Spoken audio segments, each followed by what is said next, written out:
Hey guys, so this video is late in the making, but better late than never. So welcome back to the channel. Let's talk about entry 12 of the Orphan Hunt, which was part 2 of Margaret versus Bombardier. And we'll just talk about some of the key things that happened, some of the important scenes, because there's a lot to talk about in this fight, because it was the longest fight that I wrote. It's both the longest, but it also took the longest time to write. You get, like, I can go back to my chats with my brother and like chats of 4 months ago, and I'll pull up voice note of about 5 minutes or 10 minutes voice note where I'm just explaining to him that guy, this guy's power is going to be this or it's going to be that. You get, but I don't really have time for that, so we'll just talk about some of the key things that happened in this fight. And this part of the fight, or the previous part of the fight, ended with when Bombardier dodged Margaret's punch and jumped into the air. He aimed his Pagidium at her and was about to fire his liquid jets at her, which would obviously mean that she was about to lose the fight there and there. But then she got lucky because a nice blast hit him from the back.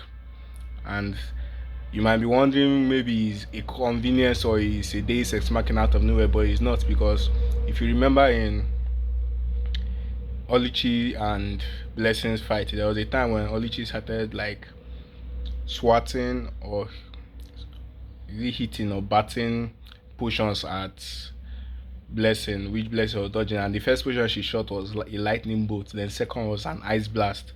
And in this Margaret and Bombardier's fight, when they started exchanging punches, what I said is that there was lightning in the background. You get, and obviously since the lightning followed this trajectory, the eyes also followed the same trajectory. The only thing was that this time Bombardier was directly in his path, and that's why he froze. So she will try to disarm him, because that's the weakness of this animagus spell, is that you merge with your wand and become one with it, and that's how you become an animal.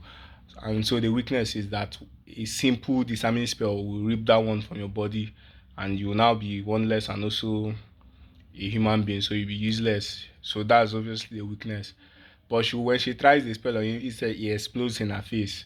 I described it as a purple explosion. He exploded in her face. So we'll now flash back to where, kind of after the first blast flashback where they're introducing them to the animagus spell. This flashback will now be after they've gotten the animagus spell, and Semra is kind of like asking them questions about the animagus. And this guy, Chisholm, talks first, and that just foreshadowing, because we won't see Chisholm's animagus in this Orphan Hunt, but we'll see it later on. But we'll now move on to this guy, Bombardier, and he's telling Semra about the different. And basically, when he was considering what animal he wants to take as his animagus, he considered three factors: attack, defense, and derail. The attack is obviously the shooting from his Pagidem. You can shoot this kind of refined blood. This is almost the same as elixir. And if you read chapter 4, the Witch's Conundrum, you know what elixir can do. You know that elixir can absorb essence whenever it's in contact. Elixir or blood can absorb essence whenever they are in contact. So obviously, if that's the liquid or the refined blood that Bombardier shoots at, if it touches your skin, it will be absorbing your blood, and at the same time, if it touches any of your spell, it's going to absorb the spell. And at the same time, it's also, that's, I got the idea when I saw something like I use water to cut diamonds. So I say, okay, it's also going to be maybe as sharp as that, or the equivalent, where if you shoot at it, the liquid is going to pierce you and things like that. So it's almost all round or something like that. Then for defense, he has this thing, the elytra, which is, if you research about insects, the elytra is kind of, they have this wing, or this hind wing that is hard, but they don't use it to fly. But that's where they used to package or hide their main soft wings. And whenever they want to fly, they'll raise up their elytra, then they'll unfold their wings and they'll fly. Then when they come back, they'll fold their wings and the elytra will cover it. So I just decided, okay, let's make the elytra big enough to cover it, and the elytra is going to be even even harder than the shield spell. Also for attack, since his wand is merged to him, he can also shoot normal basic dealing spells. Then for derail, first of all, he has his eyes, because he's a B2. They have a compound eye which gives a 360 degree vision, which is how he was able to see the ice blast coming from behind him and react fast enough to cover himself with his elytra. Then at the same time, he also has his antenna. And that antenna, because this is something I discovered when I was researching on Bombardier B2s. I found out that they can actually um, they can perceive pheromones. But that's something that I knew after I discovered it, I knew it, but it wasn't really relevant. It wasn't until later when I think I was an idea of Black Widow, a thought of Black Widow came to my mind. I was not remembering the Black Widow movie, that's the Marvel Black Widow movie, where I said, okay, that time that the man, think Black Widow, she couldn't hurt the villain in the her movie because he had a pheromone that he was emitting that made her unable to hurt him, so she had to break his nose. So and I went and started researching pheromones, and that's why when I learned that okay, pheromones can um, control or affect your emotions. It's like that. So I said, okay, he's going to be able to with this his antenna, he can detect your pheromones, and through that pheromones by detecting, he will know the emotions you are imputing in your essence because emotions are important in forming spells. You mix emotions um, with your essence to form the spell you want. So by that, he can now predict the spell, which means he kind of has a, let's say, a split second where he knows the spell you're about to use, so he can kind of cast the reply spell before you even use your spell, or he can kind of plan things. You know how it is. I also now decided that okay, I'm also going to give him the ability to actually eject pheromones. So if he sees that maybe you are combining the emotions necessary to create a blasting spell, he can now pour in the negative emotions into you, so that your spell is going to be ruined. And this when I actually got this idea, I now had to go back and that's I got the whole sequence of how I'll end this fight. And I had to go back and foreshadow it by saying, I think I put a scene where Blessing told Margaret that, listen, if you actually put conflicting emotions, it can explode in your face.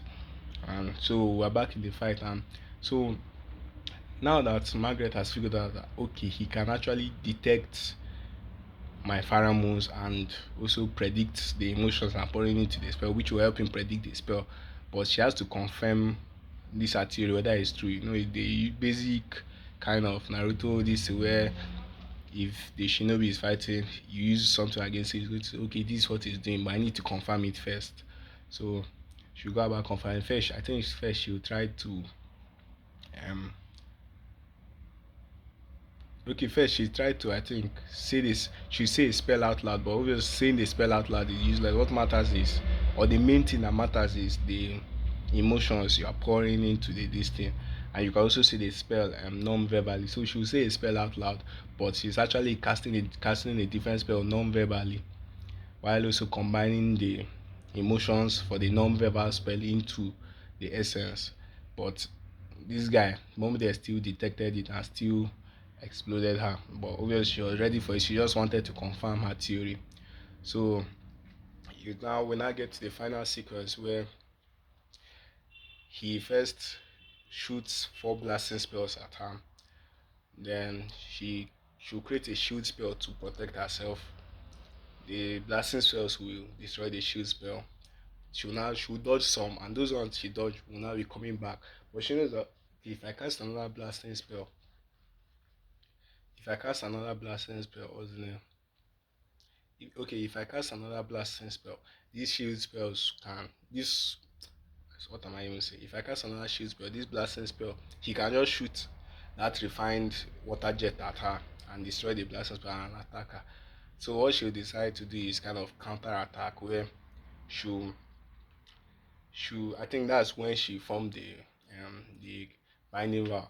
And that the whole binding vow thing is, as I've said many times, whenever I see something in a story I like to take it, and at the same time if I see something where I like this concept but I don't think maybe the author explored the content the concept well, or use the concept well, or even explained it well, I like to take it and kind of see if I can do better. And that's what when I saw binding vows in Jujutsu Kaisen, the anime or manga, whatever you read, I didn't think that the explanation for it was sufficient, so I decided to explain it in my own distance and also use it. And that's when I had this thing. I had Blessing teach Margaret about blasting spells when during earlier in the chapter when she was training them, when she was training Margaret. So now this way will come back and she creates this binding vow where kind of, the whole thing is that Bombardier is predicting all her spells.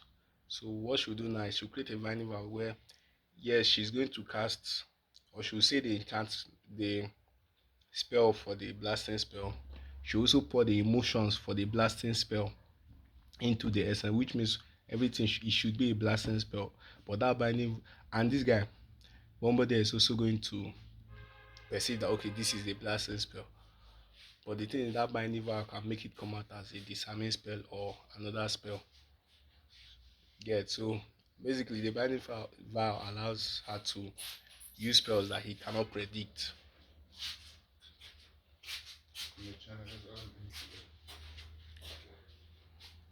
The binding vow allows her to use spells that he cannot predict. So, but it's obviously still not going to be enough. She needs to still defeat him, because now she can use spells he can't predict, but at the same time he can still see it to dodge it. So yeah, and this is where the final sequence came from. And I got this final sequence also from Jujutsu Kaisen, from the fight between Sukuna and Gojo, where Sukuna fired the red. Sorry, Gojo fired the red. Sukuna dodged. He did not know that the red was actually coming back around. And this time, when the red came back around, Gojo shot blue, and they now combined that in the air and exploded as Holo Purple. So what I did is I had Margaret shoot a disarming spell at Bombardier. At first, he thought it was a blasting spell, but without Vining Vow, it turned out to be a disarming spell. And so he now, at the last second, he jumped out of the way. So he now stood up and shot at this liquid jet. When he shot at the liquid jet, she now also shot a blasting spell. And both of those, the liquid jet and the blasting spell, were supposed to clash. And the liquid jet will absorb the blasting spell and go on to pierce her. But just before the clash, the blasting spell is going to swerve upward. So the liquid jet will now pierce this girl, pierce Margaret, and obviously the sacrifice she made will pierce Margaret. But when that blasting spell swerved upwards, where it was going towards the disarming spell which Bombardier dodged, that is now coming back around. And when they now clash, that's where red disarming spell, blue blasting spell form a purple explosion. So that's the whole fight. There are many other things to talk about that fight, but maybe another time. And this thing, Entry 13 is already out, where we'll focus on this guy, Captain Ebudera, and his fight with the mime. So like this video, subscribe, and see you guys later.